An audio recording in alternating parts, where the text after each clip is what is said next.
ujutru 20. je bilo kupljenje. Prvo tu pretres ispred zgrade u ovom holu dole se ide u kirurški blok. Iza toga u autobuse koji su već bili tu postavljeni. I negdje oko 10 sati smo mi krenuli u vojarnu Vukovar. Tako da smo mi dosta dugo sjedili u autobusima i negdje oko između 2:30 i 3 smo mi krenuli na Ovčaru. Vrata hangara su se zatvorila i pod zapovjednikom tih časnika, viših časnika, znači 2 potpukovnika, 1 pukovnik, tu je počelo. Udarili su batinama za bezbroj. Svi smo bili krvavi, svi smo bili izudarani. I u tom momentu je ušao i Samardžić Damjan, ne znam ga znate, veliki bojler su njega zvali. Odmah su ga na mjestu ubili, nogama su ga ubili, zgazili su ga. Tu je jedan Kemajl isto bio, njega su u autobusu već maltretirali da je on Šiptar, a nije Šiptar, nego je Makedonac bio. Čim je ušao unutra, odmah su ga ubili. Užasi. Ovčara je nešto grozno. Kad su mi ovi uzeli novac, ti mladi vojnici na Ovčari, ti su rekli, kaže, to mu i tako neće trebati, kaže, to su sve okorjele ubice, to će sve pobiti noćas. To će sve noćas pobiti. Naišao je jedan kolega od mog sina i odvede mene kod tog, sam rekao, kod tog oficira nižeg, krupnog. Bio je raskopčan, jer imao prilično stomak. I on njem trlja, druže potpukovniče ili gospodine potpukovniče, ovo je, ne, poznam, on nije ništa kriv, vodi čovjeka van, kaže. A ovaj trlja i taj mene zagrlio, taj potpukovnik, taj oficir, i on je mene izveo napolje, iz hangara. Dođe jedan kod mene, kaže, ajde Bremilo, izlazi van.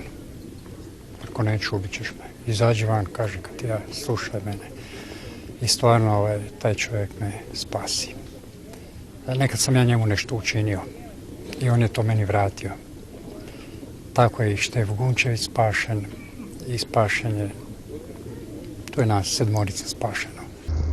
Po saznanju su počeli odvoziti posle 8 sati navečer. Posle 20 sati da su po 20 odvozili u kamionu i odmah streljali, da je to već bilo pripremljeno tamo, iskopana ta grobna.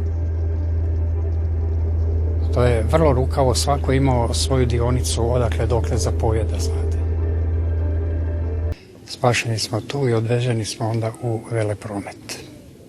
I u Veleprometu u zgradu stolarije, mi smo to zvali posle soba smrti, jer su iste sobe odvodili pojedince i ubijali ih na dvorištu. Ne mogu sada momentalno prezimena sjetiti, ali najmanje 3 su ih ubili, što ja znam to. Kad su pokrenuli ovu tužbu protiv ovih naših teritorijalaca u Beogradu, da je taj dan dok smo mi sjedili u vojarni zasjedala vlada, izvršno vijeće, kako su zvali, te SAO Krajine Vukovarske, i da su oni doneli odluku šta s nama. I gospodo, bili ste juče svedoci, što je jedinstveni primjer u istoriji, u Evropi, da jedna armija zbrinjava, izvlači i ukazuje pomoć ranjenicima onih snaga koji se protiv nje bore. Kad smo mi bili tu postrojeni na toj rampi, onda su ispred nas bili na svakih 2-3 metra po jedan vojnik.